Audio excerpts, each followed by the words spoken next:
What's up, family? Welcome back to another legendary Top of the Moot reaction video. So we got when Larry Bird busted Shawn Kemp butt. I ain't gonna say the word, but you know Shawn Kemp. You know what I'm saying? So I ain't gonna do no more talking. Let's get straight up to the video, man. X-Man told a story on Tim Thomas and Scoop B's podcast about Larry Bird talking shit to you, saying, I'm the best motherfucker from Indiana. Put a 3 into my balls. That's true? It is very true, man. He said he the best person in Indiana to put a 3 into my ball. You heard him, bro. You heard him, bro. Larry, hey, man, first of all, we got to Boston that night. He had some knee pain. I was like, it's a hell of a time for you to come up with a knee pain. I ain't going tonight. You got it. Yeah, you don't want to see that. Yeah, then I look at the boy, Shawn Kemp, Larry Bird. I'm like, so I look in the mirror. I'm like, well, shit, man, I'm about to get this motherfucker fits out here tonight. So before the game, I was. So he was feeling himself because he felt like Larry Bird's knees was all busted up at that night. So he thought he had the game in a bag. He thought he was going to show out and show up and show out and win a game and do his thing and show up on Larry Bird. Larry, legend, come on, bro. Come on, bro. Stop the cap. Over there rubbing my hands looking at him like, I'm about to get your ass, man. What year was this for you? This was my first year. Oh, okay. And that day, that morning they came out with a USA Today article, and they said that Larry didn't have it no more.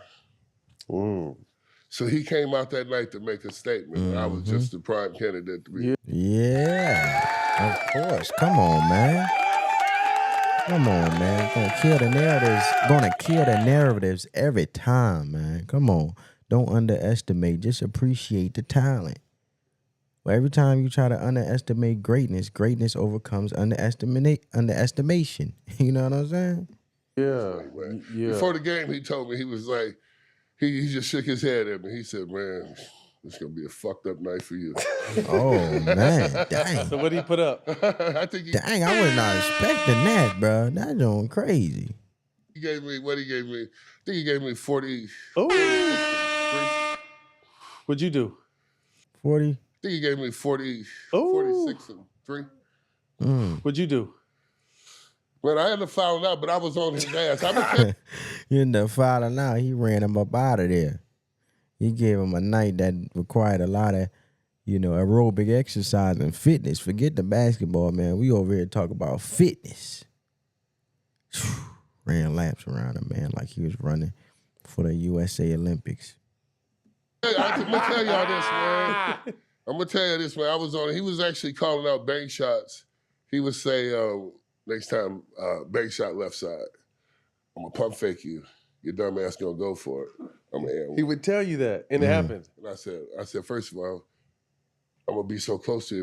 If you shoot the ball next time, I'm gonna try to rip your fucking arm off your socket. Oh my goodness, bro. Cruel. And what you think he did, man? A quick pump fake, dog, and you go for that shit here. Got you. Man, come on, man. Come on, Larry was... How cold was... I don't think... I guarded his ass so tough. 40-point triple-double. I guarded his ass so tough that after the game, he came... He sent a little letter over there to me. He was like, I've had nobody play defense that hard on me. I love it. He go, I appreciate you playing out here. Then he was like, I got a little All-Star game. Why don't you come work out with me? Come to All-Star game, man. Greatness recognize greatness, man. Greatness recognize greatness. See, at the end of the day, sometimes these legends talk trash to filter out each other. Comment down below, fam. Do you believe they fill out players that's actually they type of vibe, they type of energy, before they actually, give them the invite, you know what I'm saying? First, they got to fill you out, like he said in the David Letterman interview, Larry Bird said, he got to keep an edge. You know what I'm saying? Got to stay competitive. Can't get comfortable. You know what I'm saying? Can't be trying to be people's friend when you trying to out here chasing greatness. We're competing, man. Let me say that summer, I was like, shit, that meant everything to me. Yeah, you guys became friends after that. To this day? Absolutely. So it went from him whooping my ass to him teaching me a few things. I surely appreciate it. That's the old NBA. That's how it used to be. That's how it's supposed to be. That's how it used to be, man. That's why I think in the league suffers now because they don't have enough veterans on the bench. No vets. You got to have 2 or 3 veterans on the bench. They should have had that in the. I feel like they're so busy chasing the next generation, and the younger generation chases instant gratification where they don't give the veterans enough gratitude to even give them a chance to be on the bench because they're so busy chasing after the viewership in regards of who is going to view and who considers the game worth being viewed, when at the end of the day they need to uphold their values, and who's going to rock with the NBA is going to rock with the NBA. But at the end of the day, a lot of us really appreciate the veterans more, in the old NBA, and a little bit of these cats that's in the modern NBA, but more so older NBA for those who came before them. Younger cats are actually interested in older individuals that played in the old NBA than this one. Because, they get to rough them up a little bit. Things was a lot a bit rougher back in the NBA. And now the thing that everything's so sensitive that people flopping, people acting like they getting fouled, is taken away from the hard, truthful competitives to earn. Now it's just participation trophies of, oh, I flopped, I get a charge. Oh, I got fouled. You know what I'm saying? Can't even touch a body without getting a foul nowadays in the NBA. But I feel like they're chasing after sustaining the newer viewership, the younger viewers to take a liking to the NBA. And sometimes you got to stand your ground and not change your values. And you always got to stand for something, or you fall for anything, but not change the value that the league is upholding, because then at the end of the day, it will weed out who is genuinely true supporters. And I feel like that opens up more. I mean, it's always going to be bandwagon supporters, but I feel like also that opens up the gates for bandwagon supporters who don't even know nothing about the game because they don't even have the knowledge to even try to educate themselves on the game or ask people about it. Because the genuineness in a game of basketball isn't played as genuinely as it was with the hard grit hunger that was done back in the old NBA. You know what I'm saying? Bargaining contract. Yep. Always keep a couple of vets just at the end of the bench to keep these guys calm, so they can shoot words of wisdom. Words of wisdom to them on the court. Bridge the gap between. Yeah, it helps bridge the gap, but also helps the younger cats not fall for that instant gratification. Think things going to happen overnight, and that's usually what the younger viewership nowadays are gravitating to with content creation and stuff like that. Don't get me wrong; it's a blessing. It's great, more opportunities than ever. You got legends now, and it's even more greater because they had the wisdom at the tip of their hands to watch, NBA players who came before them or actually were before them before they were born, like myself. I was born in 1999. Larry Bird has been playing. You know what I'm saying? But it's great to witness that greatness and learn that greatness, and now they have podcasts and stuff to discuss about it and stories and stuff for us to embrace.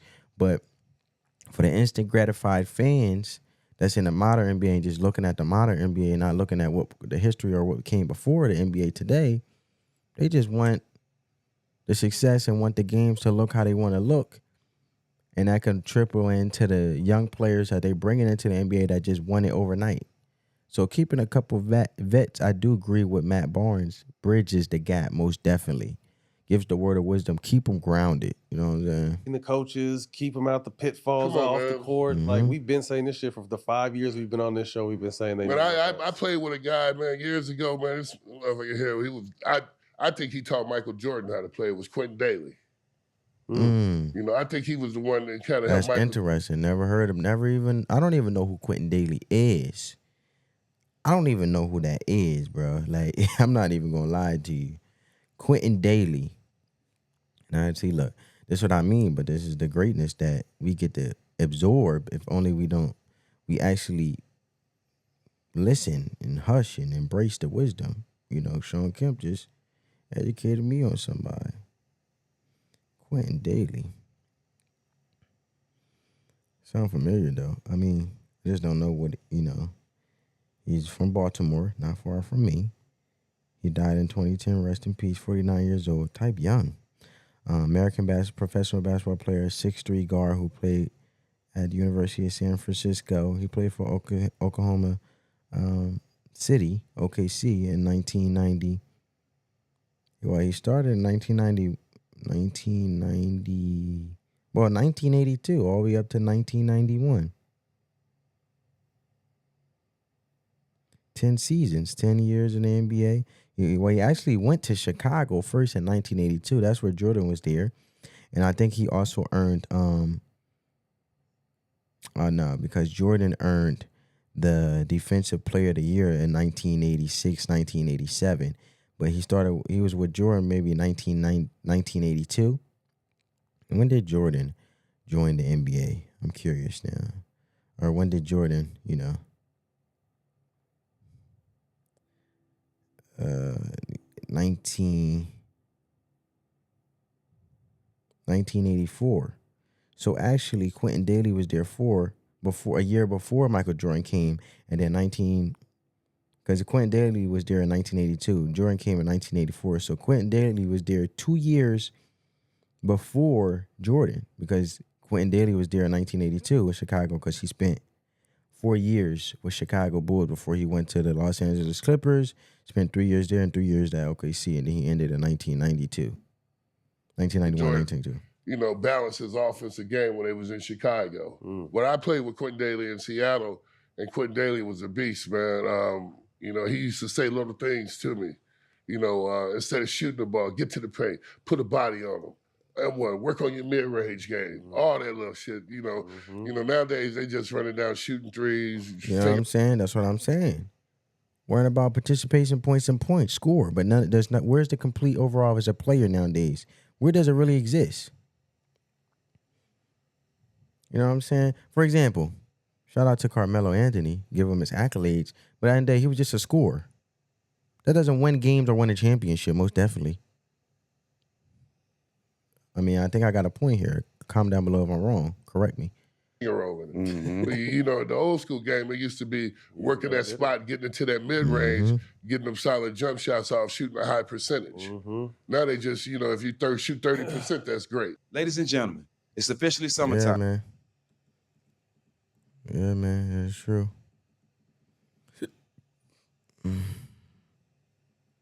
Well, that was that. I just wanted to get that wisdom. Definitely see how Larry Bird talked trash to Shawn Kemps, man. But I hope you guys enjoyed this. Comment down below, man. Comment down below any other basketball reactions you guys would love to see. Let the love supersede the hate. And I know family. Peace.